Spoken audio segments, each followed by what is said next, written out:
Halo semuanya, perkenalkan saya Diana Febrianti. Di sini saya akan menjelaskan mengenai hipertensi. Nah, adapun topik yang akan kita bahas pada hari ini, yang pertama yaitu definisi atau pengertian dari hipertensi, yang kedua penyebab hipertensi, yang ketiga gejala hipertensi, yang keempat pengobatan hipertensi, dan yang kelima pencegahan hipertensi. Baik, kita mulai saja yang pertama. Apa sih itu hipertensi? Nah, hipertensi adalah pengertian medis dari penyakit tekanan darah tinggi. Seseorang bisa dikatakan mengalami hipertensi jika tekanan darah yang terukur pada nilai lebih dari atau sama dengan 140/90 mmHg dari pengukuran selama 2 kali berturut-turut. Berikutnya, penyebab hipertensi. Penyebab hipertensi di sini dibagi menjadi dua. Yang pertama yaitu hipertensi primer. Hipertensi primer adalah jenis hipertensi yang berkembang dari waktu ke waktu tanpa penyebab yang dapat diidentifikasi. Nah, yang kedua yaitu ada hipertensi sekunder. Hipertensi sekunder adalah jenis hipertensi yang terjadi dengan cepat dan bisa menjadi lebih parah daripada hipertensi primer. Nah, secara umum penyebab hipertensi dibagi menjadi 4. Yang pertama yaitu ada faktor genetik atau faktor keturunan. Penyebab faktor genetik karena adanya mutasi gen atau kelainan genetik yang diwarisi oleh orang tua, sehingga membuat seorang anak secara genetik mengalami hipertensi. Nah, yang kedua yaitu ada kondisi medis tertentu. Beberapa kondisi medis tertentu bisa menjadi penyebab hipertensi muncul, yaitu yang pertama, penyakit ginjal, kedua, cacat jantung bawaan, ketiga, efek samping mengkonsumsi obat, yang keempat, penggunaan obat-obatan terlarang, dan yang kelima, penyalahgunaan alkohol. Nah, berikutnya yang ketiga, yaitu perubahan fisik. Jika seseorang mengalami perubahan fungsi ginjal karena penuaan, maka keseimbangan garam dan cairan alami dalam tubuh akan terganggu, sehingga tekanan darah meningkat. Nah, di sini contohnya bisa pada lansia. Baik, yang keempat yaitu pola hidup tidak sehat.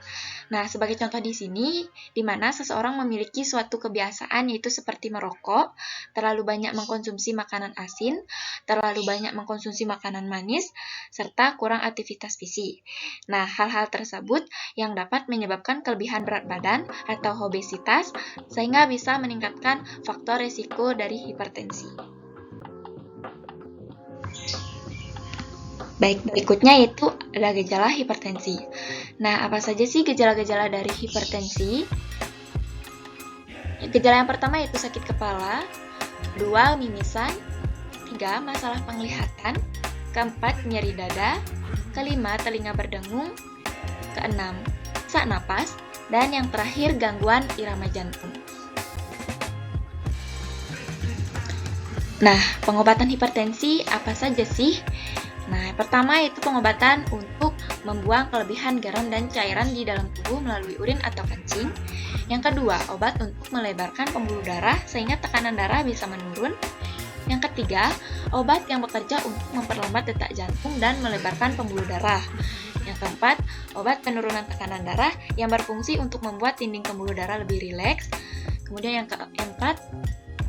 kelima, obat penghambat renin untuk menghambat kerja enzim yang berfungsi menaikkan tekanan darah.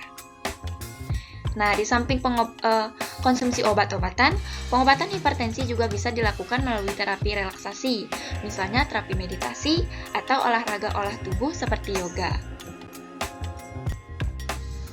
Nah, apa sih pencegahan hipertensi yang dapat kita lakukan? Pencegahan yang pertama bisa dengan mengkonsumsi makanan sehat seperti buah dan sayur, kemudian membatasi konsumsi garam yaitu kurang dari 5 gram setiap hari, kemudian mengurangi mengkonsumsi kafein, contohnya itu kopi, kemudian berhenti merokok. Selanjutnya, menghindari minum-minuman alkohol, kemudian menghindari makanan berlemak seperti makanan cepat saji atau junk food, kemudian menjaga berat badan agar tetap ideal, dan yang terakhir rutin berolahraga. Nah, ayo cegah hipertensi dengan mengkonsumsi makanan yang sehat, hindari merokok, dan minum minuman beralkohol, rutin berolahraga, kurangin konsumsi garam yang berlebihan, kurangi minum kopi, dan mengontrol stres dengan meditasi, sehingga kita dapat terhindar dari hipertensi. Nah, sekian yang dapat saya paparkan. Terima kasih. Maaf jika masih ada kekurangan.